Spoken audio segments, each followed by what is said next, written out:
Hi, and welcome to We're the Sandwich. I'm Zach Funk. I'm Joe Kira. And this week we just saw Ant-Man and the Wasp. And we'd like to talk to you about that. And the Wasp. Yes. Yes, I would like to talk to the Wasp. It was a really good movie, and yeah. Yeah, it was a lot of fun. It was a nice, as Joe had put it when we left, palate cleanser from Infinity War. Because Infinity War was a little grim, and this one it was fun. Yeah. And it was just, in a lot of ways, it was just so different from Infinity War because the stakes were, we're rescuing Hank Pym's wife. Basically, yeah. And from here on out, possible spoilers, you know that's part of the movie. I'll put up a thing before. I know, politeness. Yes. So, like we said, while there were certainly antagonists, there wasn't necessarily a villain other than the guy who wanted to steal the lab for money. Yeah, and he was a jerk and everything, and standard bad guy criminal, but once you hear more about Ghost, yeah, she's very sympathetic, and you can totally get the idea of, I want to do this thing that's gonna fix me, and then they're like, oh, but it's gonna kill this lady. Oh, it's gonna kill someone I've never met. I'm in too much pain to focus on that mattering. Yeah. I'll probably feel bad about it later. Yeah. She had a good life. She's older. Yeah. But there's a change in scale versus a change in kind whenever you're talking about well, how are you going to one up the next movie or whatever. And I like that Marvel is just not everything has to be bigger and bigger and bigger. You can just go a different direction. And it's funny how this one felt really refreshing, but it was the perfect film to follow Infinity War because for the individual characters, the stakes are very high, but on a global scale, it was not that big of a deal. It wasn't Dormammu from the Dark Dimension is going to destroy everything. It was closer to Spider-Man: Homecoming, really. Yeah, and honestly, that was something I've always kind of thought to do with superhero movies is just they can be smaller, more intimate things that have stakes that people care about in the thing. It's oh, you do a couple of scenes at the beginning of the movie with the mom, and it's yeah, no, we should totally save her, yeah. And it matters a lot to us because she's nice. And also, this is a minor thing, but it's crazy seeing how far technology has gone in the way of making Michelle Pfeiffer and Michael Douglas look like their younger selves. Oh yeah. For those flashback scenes versus if you think about how Patrick Stewart looked in Wolverine Origins with the horrible plastered on face. And that was a guy who hadn't aged, and they should have just done that with makeup. Yeah. And instead it's seamless, and it's that's just younger Michelle Pfeiffer. Yeah. And younger Michael Douglas. Now, one thing I thought was interesting, too, was on that topic, Michael Douglas, I read a thing where he was I was so blown away by how they made me look younger. I was well, why don't we just do an original Ant-Man and the Wasp movie and you just make Michelle and I look younger? I would watch that. I would watch that, too. I think it'd be great to see, a Cold War original Ant-Man and Wasp. Yeah. But another thing... and just to think of how shitty it looked in Solo. It's a joke because neither of us saw Solo. We still have not seen Solo because and it was a different actor. Oh, you're out. There you go. Yeah, see, it's a joke with layers. It is. One layer. So it's not at all like an onion or an ogre. No. Okay. I love what they did with Hope. Hope was badass, and another thing that I thought was a really great little touch is if you watch some of the other Marvel movies Gamora, the most dangerous woman in the galaxy, she's gone through this crazy explosion, but her hair is still perfect. Yeah, Hope got beat up in that movie. Yeah, and she looked like somebody who'd been doing stuff, as someone who has longer hair, Hope very clearly just did, all right, I'm just going to tie this back to get this out of the way. Yeah. And that's it. There were things that were going to the side, and it wasn't perfect. Yeah, and just kind of on Hope, wow, those fight scenes were amazing. Oh, those were fantastic. it just the way they incorporated the characters' powers with the setting, and they did some really cool, unexpected things. Again, there are some things that were in the trailer I really wish weren't in the trailer. Yeah. Like when she runs up the knife. We were going to see that movie without showing us one of the neat parts of... Yeah. Or even just knowing that someone's getting taken out with a giant Hello Kitty Pez dispenser being in some of the trailers. Yeah, that would have been really cool if we didn't see that. Yeah, because as soon as you see a tiny, well, normal size, I should say, you already know what's going to happen, and at that point, it's just it's Chekhov's Hello Kitty Pez dispenser. Ah, you beat me to that joke. Yeah, I did. Woo! Never stop talking. Never stop talking. But yeah, that movie was just it was fun and it was needed, and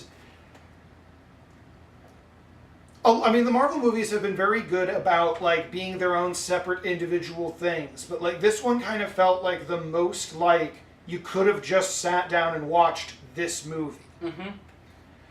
And it tells you everything you need to know about Scott, about Hank, about Hope in the first minute or two, really. Yeah, and anything else you can pick up along the way. Yeah. And it was just funny at the end. I was just like, wow, this is the happiest ending that I've ever seen in one of these movies. And then me being me, and this is why we're friends, I was like, yeah, but we haven't gotten to the post-credits yet. I bet something really horrible is going to happen. And oh my god, that was just rough. Yeah, that Scott goes into the quantum realm, and then the other three get dust snapped. And just... It also really gives you a good, that's why Ant-Man's not in the movie. Yeah, but also this just kind of hit me, and I doubt we'll ever get any kind of an answer, but I'm curious.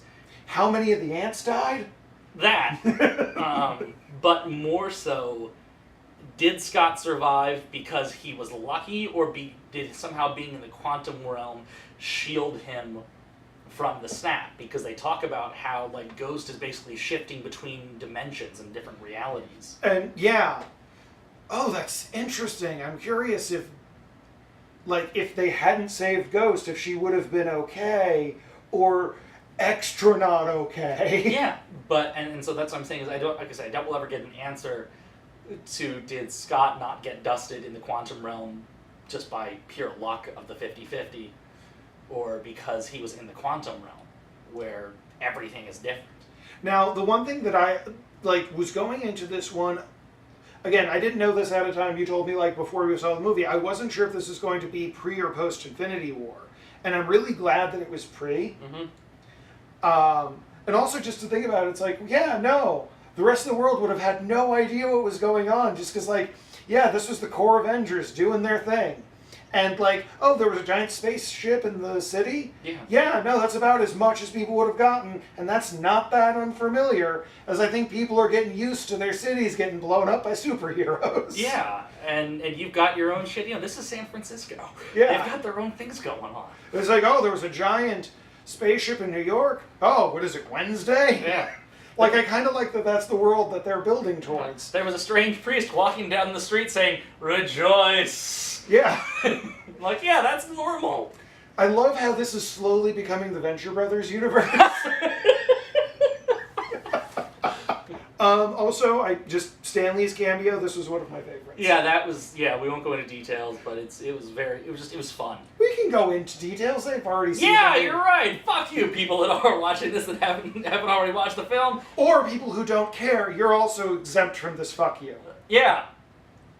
I love you all, actually. But yeah. Thank you for watching this video and letting us ruin it for you. That's right. So, Stan Lee makes a 60s drug joke.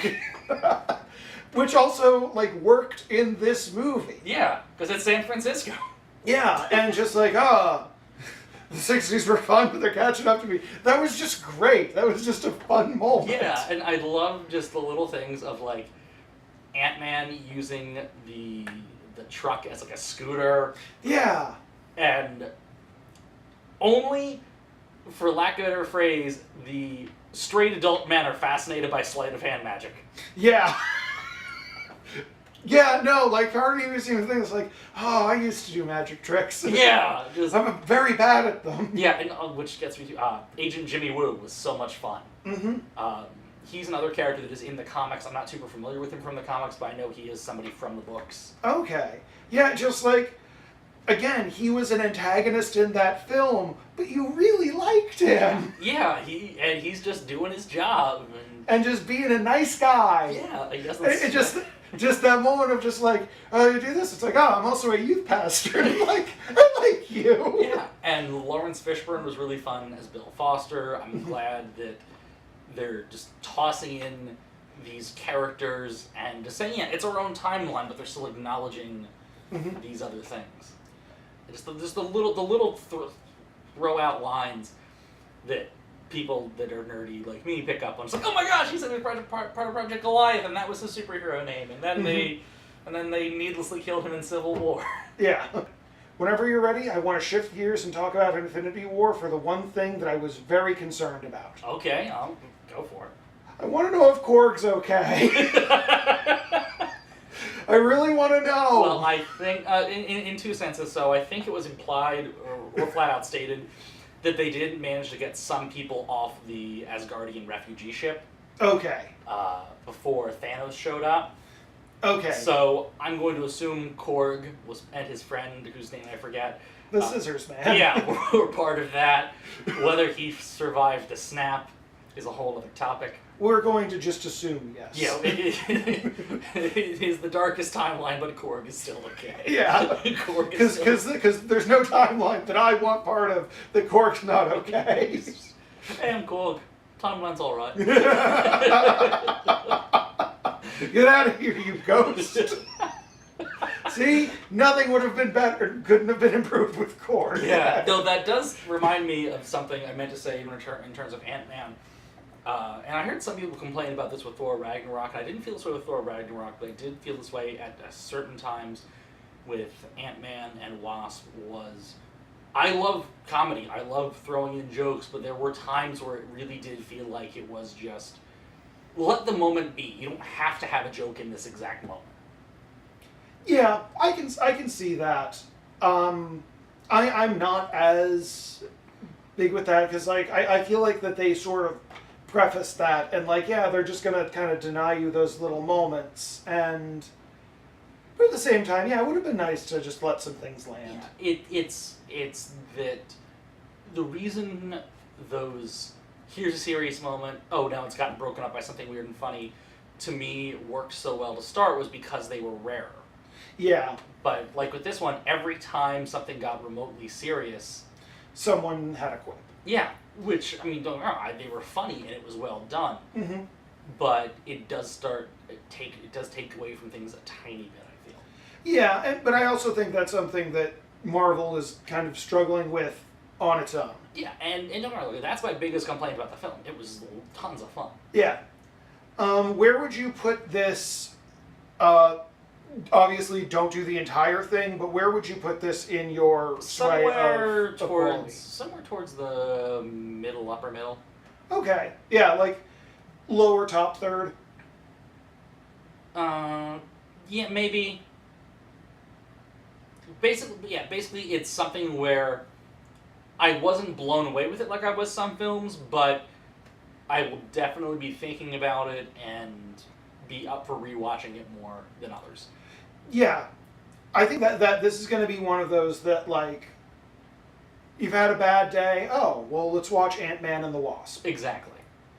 And, I don't know, just the Wasp was great, too. She was so competent in this movie, and it was really good, and she didn't feel overpowered or anything, because then she had to fight someone just as competent. Yeah, and also I will, if we consider Ant-Man and Wasp essentially to be Ant-Man 2, yeah, I do think this is probably the best number 2. Well, no, Winter Soldier.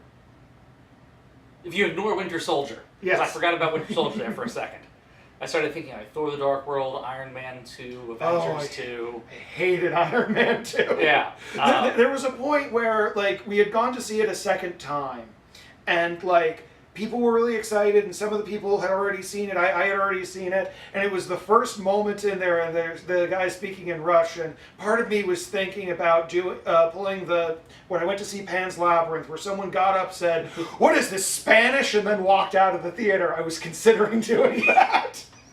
He still would have said Spanish as well, Yes. with the Russian. Yes, it's like, oh, what is this, Spanish, and then stormed out. So yeah. Other than Winter Soldier is definitely the best number 2 movie of the Marvel movies.